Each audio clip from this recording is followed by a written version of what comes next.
Ka një arsye shumë të fortë? Nëse ka një arsye shumë të fortë, ndoshta dhe do t'ja jepja një shans të dytë, sepse njerëz jemi, të gabushëm jemi, kështu që të gjithë meritojnë një shans të dytë në jetë. Nuk do t'isha një person që do t'a eliminoja dhe nuk do t'flisja më kurrë me ta. Prapë e them duke logjikuar, përse çfarë është ju që të më tradhtonte? Edhe të më bënte diçka mbas shpine që mua do të më lëndonte. Nëse do të ishte një arsye shumë e fortë që ai do të ishte i lënduar, ndoshta diçka nuk do të shkonte mirë dhe në jetën e tij, patjetër do t'ja jepja një shans të dytë. Lindita si e mendon? Jo, të kundërtën, sepse tek mikeshat e mia ose miqtë e mia kam dhënë shansin disa herë dhe nëse ata bëjnë këtë tradhtim, ata se kanë më asnjëherë shansin. Dhe është gabim që t'ja u japësh përsëri shansin, ti thuash na jetën time dhe menaxhoje ti. Se jeta më gjëja më e shenjtë dhe më e shtrenjtë se jeta nuk ka. Edhe në divorc. Gabimi më fatal që ne bëjmë martesë ose bëjmë bashkëjetesë, na ti jetën time keq trajtoje, keq përdor. Pse? Që në minutën e parë, gjithçka të barabartë pjesëtim për dy, gjithçka duhet bërë kjo, nga sot e tuti, gjithçka në mënyrë kështu. Ndërsa unë them për tradhti e dikujt mund ta toleroj kur tek familja madhe, te trungu familjar, kur bëhen këto pjesëtimet e pasurive që në shoqërinë shqiptare ka shumë shembuj që mezi po i organizojmë, azhurnojmë ato neve në përditshmërinë, por edhe ato bajnë atë qëndrimin e ftohtë, pastaj vllai ndaj motrës, se si ka mundësi. Vllai ka hequr motrën nga trungu familjes, vetëm merr shefrikat familjare, vllai heq një nga motra. Të gjendja civile një punonjës ka, njërë vete motra, njërë vllai, po erdhi vllai më e mori, jo më se si jam unë. Si ka mundësi?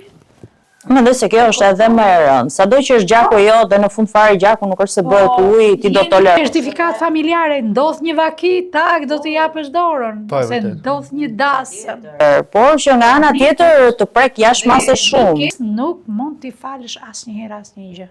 Kam edhe një pyetje shumë interesante tani për ta përmbyllur intervistën, po në fakt do të ishte pak më herët, po megjithatë po e kalojmë tani, do ta nis pikërisht nga Lindita sepse shikoj që mendimet e tua do bëjnë shumë komente në rrjetet sociale nga qëndrimet e sinqerta dhe të drejta. Janë fakte që na vinë në gjykat. Edhe mendimin ndryshe. Kjo është puna jonë në përditshmëri, habitemi. Po si ja bëri vllai motrës? A mendon se heshtja përballë fenomenit të tradhtisë nga një person i jashtëm, për shembull shoqja jote ka parë bashkëshortin, partnerin tënd duke të tradhtuar dhe nuk vjen të tregoj ty, mendon se është bashkëfajtore që heshti përballë këtij fakti që e ka ditur dhe nuk ka thënë? Jo, bashkëfajtore, do thosha dhe thash që në fillim, kryet herës që ajo është individuale, çdo njeri, po e ka atë në mendjen e qendër vëmendjet, në agjendën ditore, e ka. Jo, po shoqja që nuk të tregoj ty, e dinte dhe nuk të tregoj.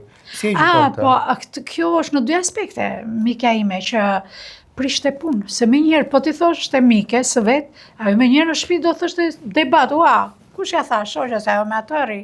Po. Jo, është nuk, jemi dy zjarëve.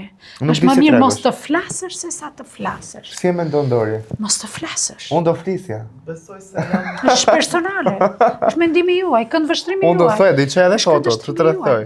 Jo, prish puna aty se thot me erdhi nga ky, po kemi raste që kanë pas pasojë me humbje jetë. Dakor, po e kërkojnë të këtyne, kërkojnë të vetja, që gjithçka lind dhe vdes të vetja jote. Po shembujt në gjykat, kemi shembuj në gjykat, mëre që janë vrarë shokun me shokun, pse kanë bërë këto gjë? Ka raste. Ja, është situatë shumë e vështirë, realisht. Bën mrapa një hap. Po më çoj një letër anonime, prento foto, futën në zar, futja poshtë derës. Bëje, së ndalova, bëje.